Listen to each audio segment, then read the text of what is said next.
Hello my dear students. जैसे कि हमने पिछली वीडियो में एक थ्योरम की थी, तो वैसे ही सर्कल की अब एक और थ्योरम है जिसमें कहा गया है the tangent at any point of a circle is perpendicular to the radius through the point of contact. That means जैसा कि हम बोलते थे कि सर एक एंगल बनता है जो टेंजेंट और रेडियस के बीच में वो 90 डिग्री होता है, तो इसका मतलब वहाँ पे कुछ परपेंडिकुलर बनता होगा। वही आप लोगों को प्रूफ करके बताना है। तो करना कैसे है, देखिए बच्चे, जैसे कि एक सर्कल है, ठीक है, इसको एक सर्कल हम मान लेते हैं। यहाँ पे कहीं एक टेंजेंट ड्रॉ कर लेते हैं। मेरे पास एक टेंजेंट हो गया। मैं क्या करता हूँ, इस टेंजेंट का नाम जो है एक्स वाई रख देता हूँ। यहाँ मैं ओ ले लेता हूँ सेंटर ऑफ सर्कल को, पॉइंट ऑफ कांटेक्ट को पी रखता हूँ।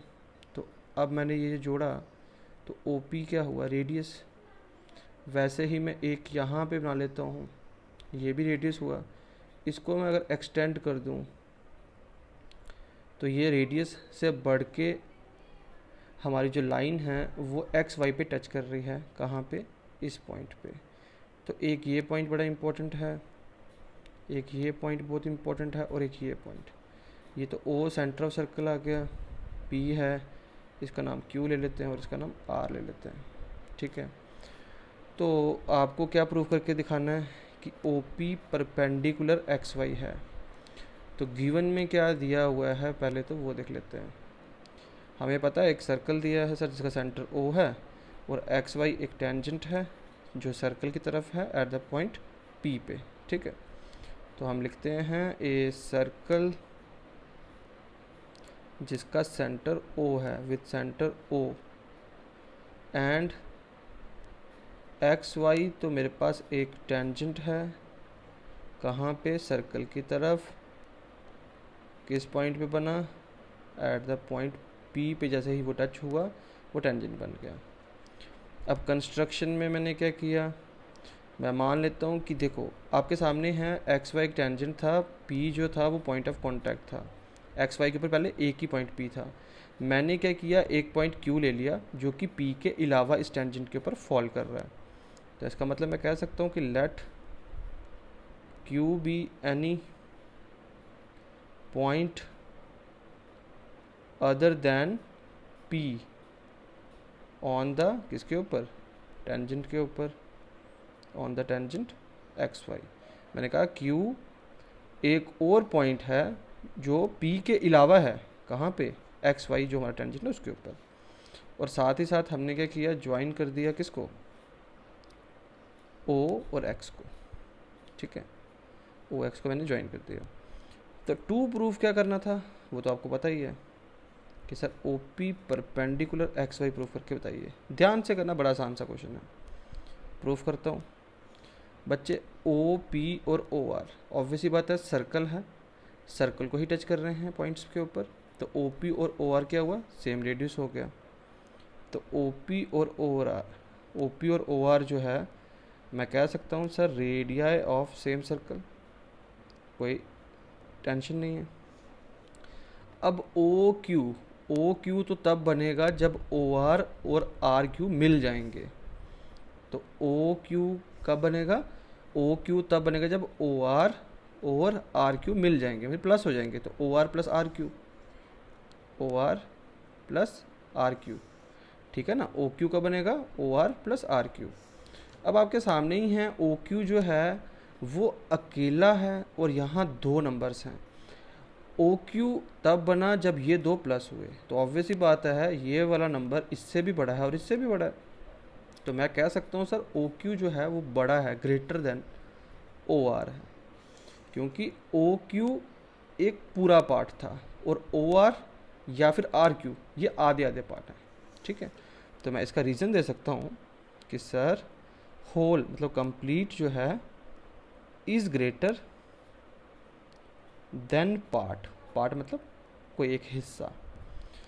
अब ओ आर किसके बराबर था, आपने कहा ओ आर तो ओ पी के बराबर है, तो यहाँ ओ क्यू सेम रहा और ओ आर की जगह आपने ओ पी रख दिया।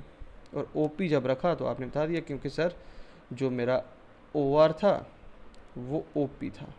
तो मैंने ओ आर की जगह ओ पी रख दिया। यहाँ तक कंडीशन क्लियर हुई। ओ क्यू ओ आर से भी बड़ा, ओ क्यू ओ पी से भी बड़ा। चाहिए बच्चे? तो ओवरऑल अगर इस कंडीशन की बात करूँ तो क्या दिख रहा है? ओ पी छोटा है ओ क्यू से, या मैं कहूँ ओ क्यू बड़ा है ओ पी से। तो इसका मतलब मैं कह सकता हूँ कि सर जो ओ पी है वो छोटा है ओ क्यू से। तो भाई साहब अगर ओ पी छोटा है ओ क्यू से, तो इसका मतलब इस टेंजेंट के ऊपर मैं कहीं पे भी पॉइंट बनाऊंगा तो हर एक बार ओ पी ही जो है वो शॉर्टर साइड मानी जाएगी। तो इसका मतलब ये क्लियर हो गया कि ओ पी छोटी है कोई भी दूसरी सेगमेंट से जो कि आप इस टेंजेंट एक्स वाई पे बनाओगे।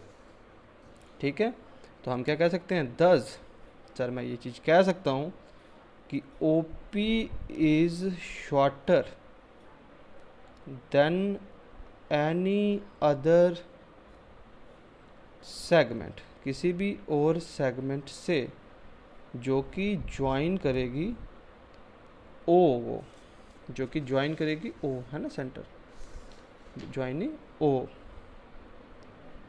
To any point of X Y.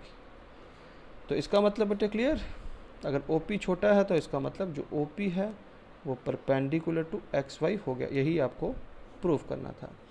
तो आई होप आपको ये थ्योरम अच्छे से समझ में आई हो। तो बच्चे का थ्योरम समझ में आई हो तो प्लीज़ लाइक एंड कमेंट ज़रूर कीजिएगा। फिर से एक बार रिकैप करा देता हूँ। इस थ्योरम में कुछ नहीं था। हमने कहा कि सर एक सर्कल था जिसका सेंटर ओ था, एक्स वाई एक टेंजेंट रखा सर हमने, कहाँ पे? सर्कल के, देखो ना एक्स वाई टेंजेंट है जो कि सर्कल को टच करते हुए पॉइंट पी पे बना है। मैंने कहा सर क्यू एक ऐसा पॉइंट लेता हूँ जो टेंजेंट के ऊपर जो पी है उसके अलावा हो, वही लिखा मैंने। और फिर मैंने कहा ज्वाइन करता हूँ ओ क्यू को। प्रूफ करना था क्या O P perpendicular X Y है। हमने बोला सर देखो जो ओ पी है और ओ आर, ओ पी और ओ आर दोनों इक्वल है क्योंकि सेम रेडियस थे या सेम रेडियाई बोल सकते हैं। फिर मैंने कहा ओ क्यू जो है सर वो O R plus R Q को मिलकर बना है। तो उस हिसाब से सर मैं कह सकता हूँ जो ओ क्यू है वो बड़ा है ओ आर से, है ना, ओ क्यू बड़ा है ओ आर से। बट आपने कहा था ओ आर ओ पी के बराबर है, तो मैंने कहा ओ क्यू बड़ा है ओ पी से भी। तो ओवरऑल मैंने क्या कहा सर ओ पी जो है वो छोटा है ओ क्यू से, क्योंकि स्टेटमेंट के हिसाब से यही आ रहा है। तो इसके लिए मैंने कहा कि सर ओ पी सबसे छोटी साइड है छोटा than any other segment joining O to any point of X Y. तो मतलब अगर सेंटर को मैं इस टेंजेंट के ऊपर कोई पॉइंट लूँगा कहीं पे भी जोड़ूंगा, बट ओ पी तो हर केस में छोटा ही माना जाएगा। और वही तो हमें प्रूफ करना था कि ओ पी अगर शॉर्टर साइड होगी तो O P perpendicular to X Y हो जाएगा। तो आई होप आपको समझ में आया हो। Take care.